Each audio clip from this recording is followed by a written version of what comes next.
আসসালামু আলাইকুম রহমতুল্লাহি ওবরকাতুহু। সম্মানিত দর্শক, আজকে যে বিষয়টি নিয়ে আলোচনা করব আপাত দৃষ্টিতে এটিকে আপনাদের কাছে রং তামাশা বলে মনে হতে পারে, কিন্তু রং তামাশা হলেও এই বিষয়বস্তুগুলোর সামাজিক গুরুত্ব অনেক অনেক বেশি। আপনি যদি কালো জাদুর কথা বলেন, গিয়ে দেখবেন এই বাংলাদেশের সবচেয়ে সাহসী মানুষটি, তাকেও যদি কালো জাদুর ভয় দেখান, তিনি ভয় কম্পমান হবেন। বাংলাদেশে জিন এবং ভূত এগুলোতে বিশ্বাস করে না এরকম একটি লোকও খুঁজে পাবেন না। উপরে উপরে বলে যে আমি জিন ভূত বিশ্বাস করি না। ভালো কথা, রাতে 12টার সময় আপনি তাকে বলেন তো যাও তো কোনো কবরস্থানে গিয়ে বসে একটু মৃত ব্যক্তির সঙ্গে অন্ধকারে কথাবার্তা বলে আসো বা একটু দোয়া দরুদ পড়ে আসো, পিটিয়েও নিতে পারবেন না। কোনো একটা বাড়িতে, ধরুন একটা গ্রামে একটা বাড়ি, চারদিকে কেউ নেই, বনের মধ্যে একটা বাড়ি, একজন সাহসী মানুষকে বলেন যে আজকে পূর্ণিমার না, আজকে অমাবস্যা রাত, তো ওই বাড়িতে তুমি একা থাকবা, মধুপুর জঙ্গলে, সুন্দরবনে বা অন্য কোনো গহীন অরণ্যে। সিলেটের একটা পোড়ো বাড়ি যেটিকে বলা হয় 10-15 বছরের, 20 বছরের, 30 বছর, 100 বছরের পুরনো একটা বাড়ি। চারপাশে চামচিকা আছে, ঘরের মধ্যে সব কিছু পুরনো হয়ে গেছে, জমিদার বাড়ি। এক রাত্রে থাকতে বলেন, তখন দেখবেন যে আব্বা আব্বা করে কিভাবে ভূতের ভয় সেই লোক চিৎকার করে। এই ঢাকা শহরে ধানমন্ডির মতো জায়গাতে, গুলশান বনানীর মতো জায়গাতে দেখা যাচ্ছে বড় বাড়ি, 4000 স্কোয়ার ফিটের একটি বাড়ি। এখন স্বামী স্ত্রী থাকে, স্বামী মারা গেছে বা স্ত্রী মারা গেছে, ঘরে তেমন কোনো লোক নেই। এখন সেই বয়োবৃদ্ধ মানুষটি, যে কিনা যে কোনো সময় মরে যাবে, 80 বছর বয়স, সেও জিনের ভয়ে, ভূতের ভয়ে তার রুমে সে ঘুমাতে পারছে না, বাইরে থেকে লোক আনছে এবং নিজে খাটের উপর ঘুমিয়ে কাজের লোককে সে নিচে ঘুমিয়ে রেখেছে। এই হলো জিন ভূতের সত্যিকার অর্থে ভয়। তো সেই জিন ভূতের যে ভয়, সেটি এখন আওয়ামী লীগের রাজনীতির উপর ভর করেছে। হঠাৎ করে আওয়ামী লীগ কেন মানুষের মনে এত আতঙ্ক জাগাচ্ছে? কেন কথায় কথায় আওয়ামী লীগকে নিয়ে এত আলোচনা করতে হচ্ছে? আওয়ামী লীগকে ভারতে গিয়ে কালো জাদু শিখে ফেললো? ভারতে আপনারা জানেন যে এই আধুনিক যুগেও কামরূপ কামাখ্যা আসামে, তো আমরা ছোটকাল থেকে জানতাম যে অনেক লোক সেই কেবলমাত্র জাদুবিদ্যা শিক্ষা করার জন্য তারা আসামের কামরূপ কামাখ্যাতে চলে যেত। কেন যেত? এর কারণ হলো মানুষ পরিশ্রম করতে চায় না, তারপরে ঝাড় দিয়ে ফুঁক দিয়ে সে অনেক কিছু অর্জন করতে চায়, এবং এখানে প্রায় বেশিরভাগ ক্ষেত্রেই ছিল অন্যের আকর্ষণীয় ধনসম্পদ, বাড়ি গাড়ি এবং সুন্দরী রমণী, এগুলো হাসিল করার একটা লোভ এবং লালসা। তো গ্রামের যে যুবকটি দেখতে অত সুন্দর না, দরিদ্র, তার হয়তো মিয়া বাড়ির কোনো মেয়েকে পছন্দ, তালুকদের বাড়ির কোনো মেয়েকে পছন্দ, এখন জিন্দিগিতে তো তার প্রেম পাওয়া সম্ভব নয়, প্রস্তাব দিলেই তো তার জীবন চলে যাবে।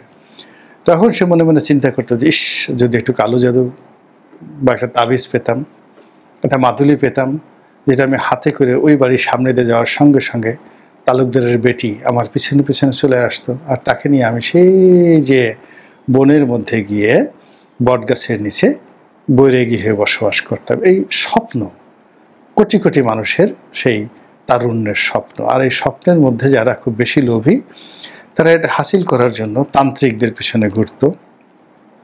বাংলাদেশে যারা ঝাড় ফুঁক তাবিজ কবাজ করে তাদের পিছনে ঘুরতো, অনেক অনেক টাকা বেদেদের পিছনে ঘুরতো। তারপরে যারা হাত গণনা করে তাদের পিছনে ঘুরতো। এবং আমাদের গ্রাম বাংলায় তাবিজ কবাজকে নিয়ে একটা বিরাট বাণিজ্য ছিল। আর তখনই আমরা শুনতাম যে অনেকে সেই কামরূপ কামাখ্যা গিয়ে তারা সেই জাদুবিদ্যা হাসিল করে আসছে, এবং তাদেরকে গ্রামের লোকজন জমের মতো ভয় পেত। আমরা শুনতাম যে ওরা যদি বাঁশি বাজায় তাহলে কোনো মহিলা ঘরে থাকতে পারে না, পানি ছিটিয়ে দিলে কুমির হয়ে যায়, ইত্যাদি আরও অনেক কিছু। কিন্তু বড় হয়ে যাওয়ার পরও ওই আতঙ্ক কিন্তু এখনও কাটেনি। আপনারা একটু স্মরণ করে দেখেন তো, যে গ্রামের যে পুকুরগুলো ছিল, বড় বড় পুকুরগুলো ছিল, লম্বা দিঘি টাইপের, কালো জল, তো আমরা বিশ্বাস করতাম যে ওই পুকুরের মধ্যে যদি ডুব দেওয়া হয় তাহলে পায়ে শিকল পরে তারপর শেষে শিকল পরিয়ে ওখানে যে পানির নিচে যারা থাকে তারা ওই শিকল দিয়ে টেনে তাকে নিয়ে যায়, আর খুঁজে পাওয়া যায় না। এই ভয় বুড়ো বুড়ো মানুষকে এখনো পর্যন্ত কাঁদায়। মধ্যে একবার ঢাকা বিশ্ববিদ্যালয়ের যে কি বলবো, এই যে কার্জন হল ফজলুল হক হলের মধ্যে এরকম একটা বড় পুকুর রয়েছে। তো সেই পুকুরে কয়েক সাহসী যুবক তারা আসলো, এরকম এই শিকল, যে ওখানে কোনো শিকল নাই, আমরা ওটা পাড়ি দেব, পাড়ি দেওয়ার পরে দেখাবো কোনো শিকল নাই।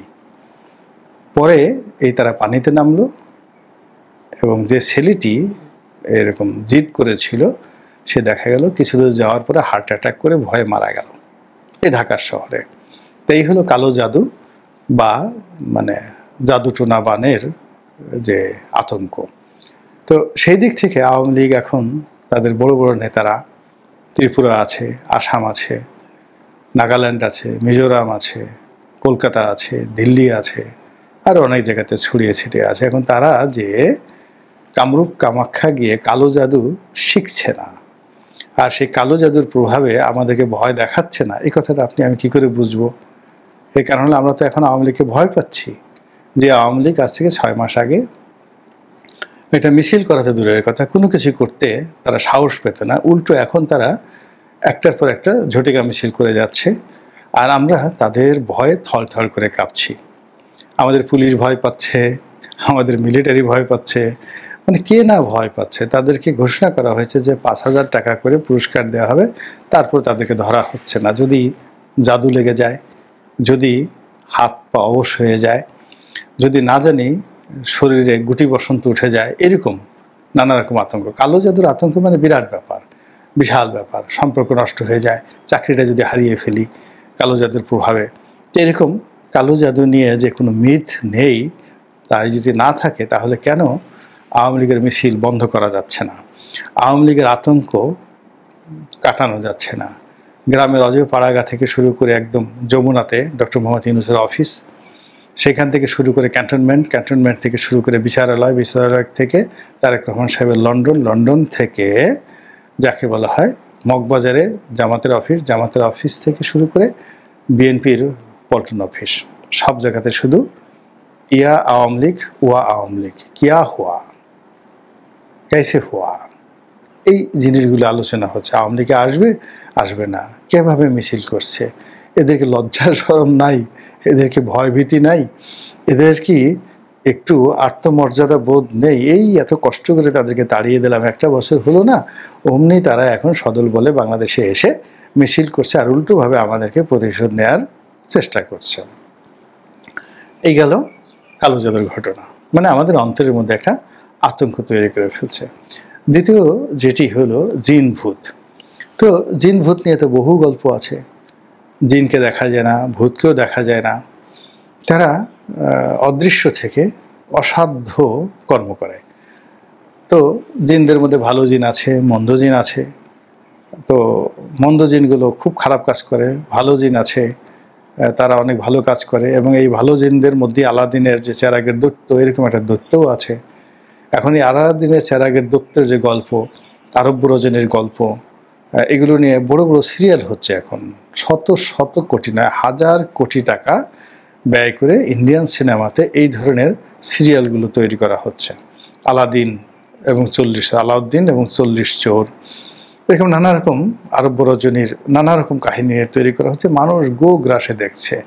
এবং এই যে মহাভারতে যে সকল কল্পকাহিনী, সাপের 100টা মাথা, মানুষের 100টা মাথা, তারপরে শেষে তারা 2 হাত দিয়ে যাকে বলা হয় 2 হাতকে পাখা বানিয়ে, পাখাও না, 2 হাত দিয়ে শুধু ঝাপটে তারা আকাশ দিয়ে উড়ে যাচ্ছে রকেটের গতিতে। মহাভারতে যে সমস্ত কাহিনী রয়েছে আমরা এখন এগুলো শুনি, বিশ্বাস করি, এবং এগুলো নিয়ে যখন চলচ্চিত্র তৈরি হয় আমরা সেগুলো গো গ্রাসে দেখি। দক্ষিণ ভারতে যে সকল সিনেমাগুলো তৈরি হচ্ছে ইদানিং, আপনি গিয়ে দেখুন প্রত্যেকটা সিনেমা ব্লকবাস্টার। এবং একটা এই যে থালাপতি যে নায়ক, যিনি রাজনীতিতে আসছেন এবং দক্ষিণ ভারতের রাজনীতিতে, তামিলনাড়ুর রাজনীতিতে চলচ্চিত্র নায়কদের একটা বিরাট প্রভাব রয়েছে। সেখানে রামচন্দ্রন ছিলেন মুখ্যমন্ত্রী, তাকে দেবতা মনে করা হতো, ভগবানের পুত্র মনে করা হতো। তার স্ত্রী এবং প্রেমিকা জয়ললিতা, তারপরে তিনি হলেন সেখানকার মুখ্যমন্ত্রী।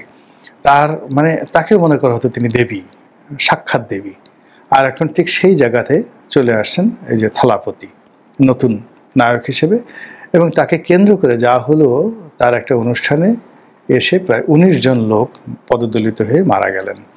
তো এরকম তাদের যে চলচ্চিত্রগুলো, রামচন্দ্রন বলেন, জয়ললিতা বলেন কিংবা থালাপতি, তারা অসম্ভবকে সম্ভব করেন।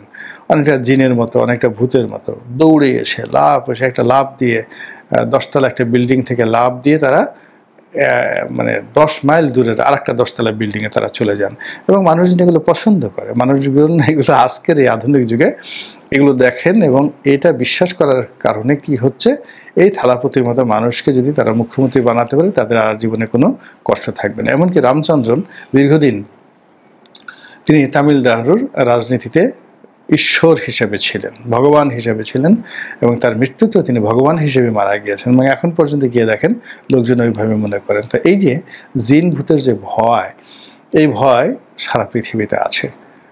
আমি অ্যাপেলের যে প্রতিষ্ঠাতা স্টিভ জবস, তো তিনি ক্যান্সার আক্রান্ত হয়েছিলেন এবং অনেকগুলো চিকিৎসা তিনি করেছিলেন। তো সেই চিকিৎসা তিনি ব্যর্থ হয়ে অবশেষে তিনি একটা মন্দিরে গিয়েছিলেন, হরে কৃষ্ণ মন্দির। এই যে এখন ইসকনের যে মন্দির আছে না, সেই ইসকনের হরে কৃষ্ণ মন্দির বলে, সেখানে গিয়ে তিনি দীর্ঘদিন এরকম তান্ত্রিকদের ঝাড়ফুঁকের তিনি চিকিৎসা নিয়েছেন। তো এই হলো দেখেন ইউরোপের সবচেয়ে বড় প্রযুক্তি, আমেরিকার সবচেয়ে বড় প্রযুক্তি, মানে অ্যাপেলের উপর দিয়ে তো আর কোনো প্রযুক্তি প্রতিষ্ঠান নাই। সেই প্রতিষ্ঠানের প্রধান ব্যক্তি, তিনিও জিন এবং ভূতে বিশ্বাস করেন। আমাদের একজন ভারতীয় লোক ছিলেন, নাম হলো ভগবান রজনীশ ইসো। তো তিনি মারা গেছেন। আমেরিকার লোকজন তাকে আসলে ভগবান মনে করতেন। তিনি বারবার বলতেন যে না, ভগবান বলে কোনো কিছু নেই, আমি ভগবান তো নই, আমার কোনো ক্ষমতা নেই, কিচ্ছু নেই, কিন্তু লোকজন তাকে ভগবান মনে করতেন। এবং আমেরিকাতে তার যে জনপ্রিয়তা আপনি কল্পনাই করতে পারবেন না। তো যেখানে যত বেশি প্রযুক্তি, সেখানে তত বেশি মানুষের মন মানসিকতা দুর্বল হয়ে পড়ে। তো সেই ক্ষেত্রে বাংলাদেশে যে কর্মকাণ্ডগুলো আওয়ামী লীগ করছে, এগুলো অনেকটা জিনের মতো, অনেকটা ভূতের মতো। কোথার থেকে লোকজন চলে আসছে, একটা ঝটিকা মিছিল করে আবার হাওয়া হয়ে যাচ্ছে, লোকজন খুঁজে পাচ্ছে না। পুলিশ, মবকারী, এনসিপি, বিএনপি, জামাত হন্যে হয়ে ঘুরছে, কোথায় দুটো আওয়ামী লীগ ধরা যায়, কোথায় তাদেরকে একটু গণপিটুনি দেওয়া যায়, কিন্তু তাদেরকে খুঁজে পাওয়া যাচ্ছে না।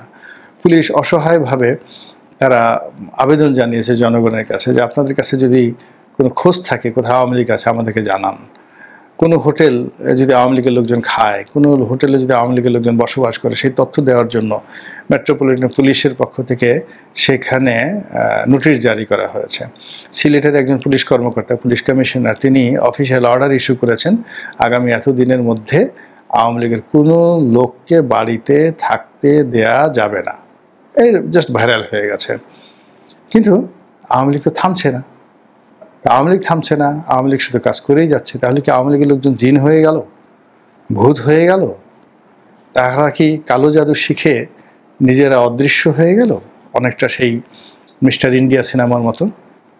নাকি তারা জিন চালান দেওয়া শিখলো, ভূত চালান দেওয়া শিখলো, এবং সেই ভূত চালান দিয়ে তারা একটার পর একটা অঘটন সমাজে যেভাবে ঘটিয়েছে, আর এইভাবে যদি তারা ঘটাতে থাকে, তাহলে নির্বাচন যে কোথায় উঠবে, চাঙ্গে না বাঙ্গে, এটা এখনো পর্যন্ত বলা যাচ্ছে না। মহান আল্লাহ আমাদেরকে হেফাজত করুন, রক্ষা করুন, দয়া করুন। আসসালামু আলাইকুম রহমতুল্লাহি ওয়া বারাকাতুহু।